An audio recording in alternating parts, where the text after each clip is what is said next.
You're listening to the Archaeology Podcast Network.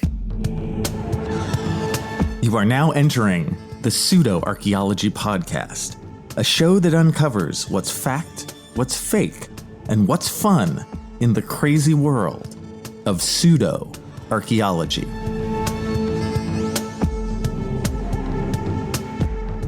Hello and welcome to the Pseudoarchaeology Podcast, episode 108. I am your host, Dr. Andrew Kinkella, and tonight we tackle the Clovis First debate, which is not really a debate. And also, what is Clovis anyway?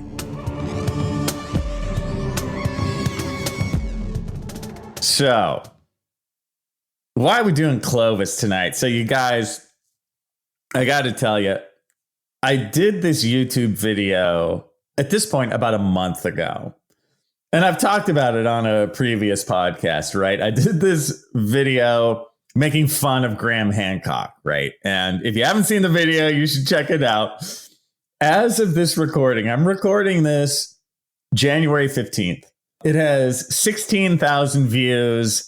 And what I think is more shocking, 887 comments. Good God. So I think I might have touched a nerve. And I will say that the comments are overwhelmingly negative, right? They hate your humble narrator, Dr. Andrew Kinkella. Oh, they hate him.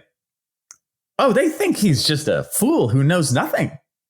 So we're a month in and I'm still getting negative comments on this, right? Just sort of the equivalent of my daily hate mail. And I thought I would respond to just one aspect. And again, the whole Graham Hancock thing is giving me, months of material, right? His whole ancient apocalypse silliness. But there's one aspect that would come up every so often, and that aspect is Clovis. Graham Hancock talks about Clovis and the idea of Clovis First, and I'll get into what all this is in a moment. He talks about it as something that archaeologists still believe, and we totally don't and haven't for decades. So it's a perfect example of just using incorrect information to try and prove your point. Just stuff that's totally wrong. It's just a lie. I notice that the people who are so angry at me, what they do is they watch Graham Hancock or they read what he's written and they just straight up believe everything he says. And they judge me by his false narrative. And whenever I defend myself, they just don't even care. It doesn't even register. They just keep going. So first and foremost, what is Clovis? So one of the hard parts about talking about Clovis is actually four things. Clovis is a place. There's a place in New Mexico, and we'll do a deep dive on all this in the next segment. Clovis is an artifact. It's a special spear point that comes from the time. Speaking of time, Clovis is a time period that is vaguely about 13,000 years ago. And Clovis is a culture. It refers to the group of people who lived in the New World at that time. So what's the big debate, right? The debate is basically, is this group of people, this Clovis culture that is living in the New World at about 13,000 years ago, are they the first or not, right? Is there a pre-Clovis culture or not? And in the halls of academe back in the 1970s and maybe into the 1980s, archaeologists would argue if Clovis was the first culture in the New World or not. Were these the first people who came across the Bering Land Bridge into the New World? Or were there earlier ones that came before? And there was a group of academics who became referred to as the Clovis Mafia because they said that Clovis was first. These were the first people into the New World, and there was nothing earlier. I don't care what you say. And I will say that they did take it a little too far. They were a little bit bullying on this kind of stuff and realized this is decades ago, right? And I love the idea of academics being bullies, the Clovis Mafia. And by the way, if you don't think I want that t-shirt, you'd be wrong. I mean, imagine Clovis Mafia. You can make it look all angry, all hardcore. Clovis Mafia, right? I think you should put a really angry looking mammoth on it. I don't know. I want it. Maybe it's just my dream. I will say, though, in terms of the history of the Clovis Mafia, I started college in the early 90s, right? And I remember taking an upper division archaeology class. This was either like, I don't know, let's say 1992, somewhere right in there. It might be a year off, but no more than that. And I remember joking about the Clovis Mafia even then. So this is 1992, right? And not just the students, the professor too. We all joked about it. We're like, yeah, the Clovis Mafia and Clovis First, all that BS. Dude, it's hilarious, right? So to give you an idea of real lived experience by an archaeologist, me, where I can tell you proof positive for sure that 30 years ago, we were already making light of this, right? And the reason why the Clovis Mafia ultimately fell was, of course, I don't even need to tell you, we started to find sites that were a bit older than 13,000 years. It's really that easy. And not a lot older, though. I do want to make sure you guys know this. Like, we start to find ones that can date pretty well to 14,000, maybe even to 15,000. Once you get to 15, it gets pretty sparse. If you ask me today, hey, Kinkella, when do you think the first people crossed the Bering Land Bridge? I would just say that in terms of the data, which we have to go by, I think you can give it somewhere around like 16,500 years ago. I'm very comfortable with that. Everything that I've seen that's older than that, finds that are 20,000 years ago in that vicinity, it's possible. But I think the jury's still out, right? But that's just from what I've seen. 10 years from now, I might change my mind. And again, I straight go by the data. It's fine. If somebody finds a site where it's really solid, 21,000 years, I'll change my view in an afternoon. That's fine. That's what archaeology is all about. And that's also battles against Graham Hancock constantly saying that we're somehow narrow-minded. Oh, we just don't take other ideas into account. No, we just don't take his total BS ideas into account. We take new information, new, good, real data into account all the time. And we're happy to change our view. I would love to see a really well-dated 20,000-year-old site. That would be awesome. I'm all into that because it makes the story that much more interesting. But as of today, I'm giving you 16 and a half, give or take somewhere in there.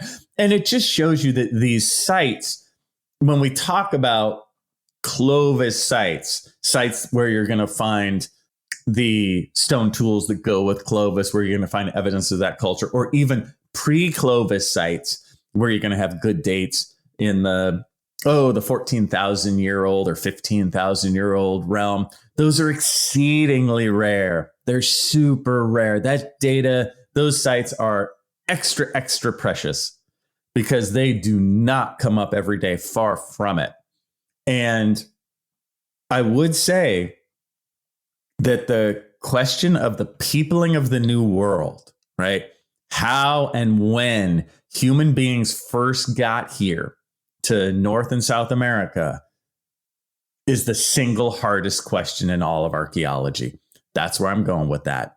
I've probably said it somewhere before, possibly even on this podcast, but I find it to be true. It is so very, very difficult. So, of course, a shyster like Graham Hancock, it's a perfect playground when you have very thin, real data. Anyways, you can make up all kinds of stupid stories and it's hard to fight back, right? Except to go, you have no data and that's moronic. So for me, what really did in the Clovis First mafia, I think, was the site of Monteverde, which is dated to around 14,000. I think it might even be 14,000 and change. Let's say 14,500 Monteverde. But what makes this extra special is Monteverde is in Chile, and not just in Chile. It's in the very bottom portion of Chile, which means it's at the bottom portion of South America. So if people cross the Bering Land Bridge, they're going to need some time to get from Alaska all the way down to the bottom of Chile. And it was that site that really brought the whole Clovis First thing to a head. You know, the Clovis First mafia was really unfair towards the archaeologists who were dating that site. They were just sort of denying it and making them go through really hoops that were really not appropriate, right? Where if it was any other site, they would have accepted the data long ago, but they just kind of went on and on. So that happened in the 90s. But the Clovis First mafia was largely done in before that, right? They were the lesser group in archaeology for a long time, even then. So I just wanted to set this up, you guys, showing you that in real archaeology, in my real lived experience, that while the idea of Clovis and Clovis culture and that it dates to 13,000 years ago is absolutely appropriate and true and factual, the idea that archaeologists still believe that Clovis culture was the first into the New World is just not true anymore and hasn't been true for decades. When we return, what is Clovis specifically? Welcome back to the Pseudoarchaeology Podcast, episode 108. And we have been talking about Clovis. What is Clovis? And I do think that part of the problem here, again, is the word Clovis. First, it's kind of weird, right? It's very memorable in a way. When you hear Clovis, you're like, oh, what's that? Because it doesn't seem to be used often in everyday speech. But that it refers to 4 different things. As I said previously, it refers to a geographical place. It refers to an artifact type. It refers to a time period, and it refers to a culture. So let's talk about the specifics of that. What are all those things? So first, the place itself is Clovis, New Mexico. Okay, so there's an actual spot in New Mexico, right? Town of Clovis. There is also a Clovis in California, which can mess you up. It did take me years before I realized, oh, wait, they're talking about the one in New Mexico. Oh, okay, right? Me as a California resident. So that location itself. So if you're saying, where is Clovis? In terms of archaeology, we're talking about the place in New Mexico. Now, why is that place important? It's because in the early 1930s, that's where they found a very specific artifact called a Clovis point. So the Clovis point is a stone spear point. And the way they actually look, it's pretty cliche. And my meaning of that is, if you think of a spear point in your mind, that's pretty much what it looks like. I would say it's not overly ornate. Like it doesn't have like a expanding stem at the base or a bunch of barbs on it or something. It's a very simply crafted point. They're pretty big since they're a spear point. They're going to be the end of a spear that you hold to stab something with, like a mammoth. And in terms of size, 3 or 4 inches long, that kind of thing, although they do vary in size, but they're bigger rather than smaller. And what makes Clovis in terms of the artifact is not just that it's a spear point, but it's really how the base is formed. Now, the base is the part that is stuck into the stick, right? The opposite side from the point. And the base on Clovis points are thinned. So they're made thinner in order to haft easier, in order to shove into the middle of the stick easier, and then you kind of lash it on.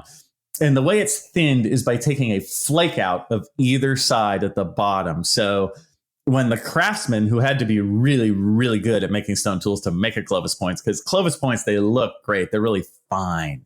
Even though they're simple, they're very finely made. And by fine, I mean, the projectile point itself is thin, and they're obviously a biface, meaning they're worked on both sides, and they're sharp all along the edge from the point all the way down. And it's the process of thinning to make it nice and thin, sort of wide but thin. That's really tough when making stone tools. So after they did that, with their last couple whacks, they would go to the base and chunk out a flake on both sides, which would drastically narrow the base and make it easier to haft. And so when you see them archaeologically, they're super obvious. When you see what we call a fluted base, when you see those bases, you're like, oh, there's Clovis. And the reason why this artifact was so important is it was found in the same area as mammoths. And so in the 1930s, this is huge, right? So this is really, really old for the 1930s. Now, the dating methods in the 1930s are obviously not nearly as good as they are today, but this is one of the big finds that starts to prove to American culture that, like, no, the native cultures have been here for a really long time, not just a couple hundred years, thousands and thousands of years. So Clovis, in terms of the discovery, is just a really important turning point in not just archaeology, but the idea of the depth and importance of native cultures. So in terms of the date, we currently date Clovis, and here plus or minus 100 years kind of thing, to about 13,100 years ago to 12,800 years ago, give or take. So that's, about 13,000 years ago. Notice how narrow it is. 300 years or so. In archaeology, that is just a gift because it dates your site so well. So if you find Clovis culture, you're like, well, 13,000 years old, give or take just a few hundred years. That's great because for the most part, when you're looking at other artifacts, they're usually made for hundreds, if not thousands of years. So if you find other styles of artifacts, they don't date your site nearly as well. You can be like, this is somewhere between 4,000 and 1,000 years old, something like that. But this is really, really specific and really, really old for things found in the New World, right? It's about as old as you can get, just about. The area in Clovis where this stuff was found is called Blackwater Draw. I love the name of that place, Blackwater Draw. That is a romantic name, like it or not, I lost my life in Blackwater Draw, right? Got that ring to it. So that's where these first finds were made. Now, after the 1930s, there was a decent amount of Clovis artifacts, specifically Clovis points and so on, found throughout the Northern Hemisphere and even down into, I know one or two have been found in Central America and maybe even into South America. It definitely peters out. And I will say that Clovis artifacts are found much more commonly kind of east of the Rockies, right? We find it much more rarely in the West, although it is around, but it's a lot less. You can really see the difference. A lot of these early Clovis sites seem to be east side of the continent. Now, this time period of 13,000 years ago, or you could say, 11,000 BC if you want, this is the time that we call kind of the culture of the mammoth hunters, right? This is the time of the end of the last ice age. It's different from today. A couple degrees cooler than it is today, right? It is a time of the megafauna. Now, they don't have much time left on this earth, but this is a time of woolly mammoth, giant sloth, which is my personal favorite, bison antiquus, which is the extinct form of this larger bison. You guys know the Ice Age creatures, right? And if you don't, I recommend the movie The Ice Age, right? The the cartoon, it gives you a good idea of what was around. So again, it's a different world at that time. And the culture that is often labeled things like the mammoth hunters, and this kind of thing of that time would have been informed, of course, on this kind of environment and been able to deal with it in a very reasonable manner. So I do want to say that while we call this time the time of the mammoth hunters, that makes great copy. But of course, the people from this time would have hunted other things. They would have gathered food in other ways. Their culture would have been more dynamic than just simply calling them mammoth hunters, right? They would have done many other things as well. But it is that different world, and then shortly after this, the Ice Age is going to end. And when you find other cultures in the New World that are a bit newer, they are operating in an environment that's much more similar to what we experience today. So Clovis culture did have a different experience for a colder world. So ultimately, there you go, right? We've gone over the place, the artifact, the time period, and the culture of 13,000 years ago. And finally, for this segment, I also wanted to just touch on why something so specific like a Clovis point is so good for dating. I know I touched on that for just a minute, but imagine if we were 5,000 years in the future and we were archaeologists digging and we found modern culture, the culture of today, right? Think about certain artifacts from today that would help you with dating. Again, these are things that didn't exist. And then we made, they became really popular. Everyone used them and then they were gone. One of my favorite examples for this are CDs, right? Music CDs. Nobody had those until the latest 1980s, right? Maybe mid 1980s if you were a rich person. Most of us got them in the early 90s, and then had them throughout the 90s and maybe into the early 2000s. And then by around, 2010, definitely by 2015, but I'm even stretching a little. But they were pretty much gone. You can still buy them today, but the numbers are tiny. So if you're an archaeologist, 5,000 years in the future, and you find a CD, you're like, yes, I can date this area sometime between 1985 and 2010, and most likely it's somewhere between 1990 and 2000. You see how that works? So we as archaeologists love finding or love knowing, these certain artifacts that we can then find and really help ourselves with dating. Now, you see, that doesn't need carbon-14 or anything. We may have used carbon-14 in the past to make sure the date is actually correct. But once you have it, you just find the artifact and you're good to go. So the Clovis point works in that same way. I do want to make sure you guys know it is exceedingly rare to find a Clovis point. The number of Clovis points I've found in my career is 0. The number of Clovis points my friends have found is 0. I do know 1 or 2 that have been found around kind of in the last, 20 years of my career or whatever. One of which was very, very shaky, right? So these are rare finds.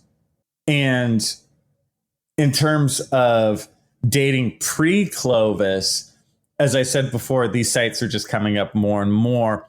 And we also have, even here in California and on the West Coast, we have some early stuff that really seems to give credence to what's called the Kelp Highway, which means that maybe the earliest peoples really went kind of beach to beach to beach from Asia in the very north across the Bering Land Bridge and then down, not through the interior so much, but along the beaches. So we find really pre-Clovis, kind of dates in some of these locations. And the idea that a lot of those sites may be in fact underwater because, of course, at Clovis times, you have the ends of the Ice Age, and the modern sea level is probably about 300 feet above what it was like 13,000 years ago, So unfortunately, many of those sites are likely underwater.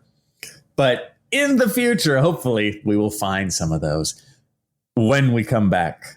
What to think and what to do about Clovis. Welcome back to the Pseudoarchaeology Podcast, episode 108. And we have been discussing Clovis and Clovis First. And what is Clovis anyway? So what do I think about Clovis? I love Clovis. I always thought Clovis, just like terms like Blackwater Draw, I always thought Clovis had a real romance to it. I was always into it. I was always into learning about Clovis culture, peopling of the New World, just because it's fascinating and so difficult, so rare, right, to find these kind of sites. I find that for myself that sometimes I even forget the actual date of Clovis, because if you get into the real nitty gritty in terms of carbon-14 dating, you have the dates that are uncorrected versus corrected dates. And that gets really into, again, the nitty gritty of carbon-14 dating, which we don't need to go into today. But the corrected dates are, 13,000 years ago. And sometimes I have to say to myself, like, dude, Kinkella, it's 13,000 years ago, because sometimes I forget. I'll think 11,000 because it's 11,000 BC, right? So that Clovis point, 13,000 years ago. And I think that sometimes people forget too, and they forget the precise aspect of that. And again, a lot of the confusion comes in because the word Clovis means so many things. So as we talk about Clovis, we have to note, this is the aspect I'm talking about. I'm talking about the point, No, I'm talking about the dating. So that's a part that kind of makes it difficult. But in terms of, did Clovis happen or not, or is Clovis a thing? Of course it is. Of course it did. It's a fantastic, interesting thing that we've known about for the better part of 100 years. And we refine it as the decades go on. Yes, in the 70s and into the 80s, there were a handful of people who got way too into it and formed their own mafia, which is, hard to do. Good on them. But was ultimately disproven, and we move on, as good science does. Speaking of good science, it's exactly what Graham Hancock and those like him in the pseudoarchaeology world don't do. And what I was thinking about, like, okay, what specifically does the pseudoarchaeology crowd do to ruin our precious Clovis, right? And they do two things. The first thing is cherry picking. And the idea of cherry picking is using only the little bits of data that are beneficial to you and leaving out all the rest, right? People like Graham Hancock are pros at this stuff. And they just double down on their same foolishness, and they know better, right? It is done in absolute bad faith. Although since we're heroes of our own stories, I have no idea. Graham Hancock probably believes all his BS at this point. He's been shilling it for 30 years. So how do you cherry pick? How does the pseudoarchaeology crowd cherry pick Clovis? What you're going to do is be like, well, there was this Clovis mafia that bullied other scientists, right? And with the idea that the Clovis mafia is just still around, right? Not telling you, oh, by the way, nobody believes that anymore in the archaeology community, right? Not filling that part in, but you cherry pick. You go, there was a Clovis mafia. And then you cherry pick, there is this thing called Clovis. And you cherry pick, it's about 13,000 years old, right? And then you sell it. Well, archaeologists believe that Clovis at 13,000 years old is the earliest dates for human history in the New World. 100% wrong. 100% duplicitous, 100% untrue, and just absolutely acting in good faith. Because the rest of that story is, and they haven't believed that for 30 years. They've actually done new work that refutes that. Just about any archaeologist you could ask will instantly say, oh, 15,000 years, 20,000 years, or something like that. But if you're making your own fake story, I'm showing you how to do it. You cherry pick. You just take a couple bits that work for you. And in that way, you tell the current story wrongly just to help yourself. And then you just double down. And this is exactly, to bring it back to the top of this, what all the angry comments on my YouTube channel do. They just sit on the Clovis First thing and they tell me I believe that. It's one of the most aggravating parts of the whole thing. And then I go, no, I don't believe that. Archaeologists of today don't believe that. That's a long and ancient thrown away idea, but that's how science works. We build on the past. No, they'll just pause it at 1975, for their own needs. So duplicitous, dude. And speaking of that, the other thing they do that wraps into this is gaslighting. Now, I hate the term gaslighting because it's overused horrendously in modern culture. So I wanted to make sure I used it right. And in this case, Graham Hancock and those like him are gaslighting the public. It does count. It's a real one. Gaslighting is to grossly mislead others for your own advantage. Now, there are other definitions that get more specifically into the psychology of it and stuff. But that's what you're doing, right? You're grossly misleading. And in this case, pseudoarchaeologists are grossly misleading the public for their own advantage. Of course they are. And this is an exact great example of gaslighting, saying this is what archaeologists believe. And I think that's what drives me so nuts about those comments. It's not that people believe something that's wrong. It's that they actively tell me I believe it too, and I just don't. And it's absolutely untrue. Saying archaeologists believe Clovis First. That is a gaslighting phrase to the public because they don't. But Graham Hancock is using it for his own advantage, right? For his own dumbass wrong story that is just, you guys, it's so funny. I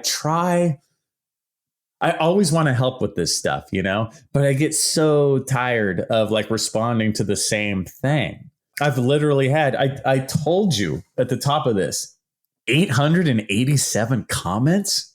Good Lord. And of 887 of those, about 850 are angry. And then there's 27 people who get the joke and laugh along with me.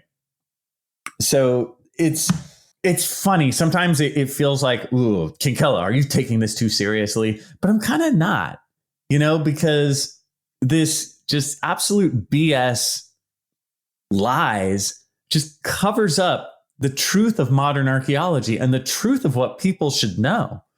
And even the truth of the history is fine, hey, in the 1970s, archaeologists thought this, but today we think this, and it's based on good data and facts, not just magical thinking and storytelling. And more than anything, it just covers up the magnificence of Clovis. This idea of people who lived 13,000 years ago in the New World where, yes, they did many other things besides hunting mammoths, but sometimes they hunted mammoths. They lived with giant sloths. Can you imagine living in a world where there could be a sloth the better part of 20 feet tall with super sharp claws and super sharp teeth? Terrifying, yet amazing. What a different, interesting world. It's always fun to learn the facts of. And with that, I'll see you guys next time. Thanks for listening to the Pseudoarchaeology podcast. Please like and subscribe wherever you like and subscribe. And if you have questions for me, Dr. Andrew Kinkella, feel free to reach out using the links below or go to my YouTube channel, Kinkella Teaches Archaeology. See you guys next time. This episode was produced by Chris Webster from his RV traveling the United States, Tristan Boyle in Scotland, DigTech LLC, Cultural Media, and the Archaeology Podcast Network. And was edited by Rachel Roden. This has been a presentation of the Archaeology Podcast Network. Visit us on the web for show notes and other podcasts at www.archpodnet.com. Contact us at chris@archaeologypodcastnetwork.com.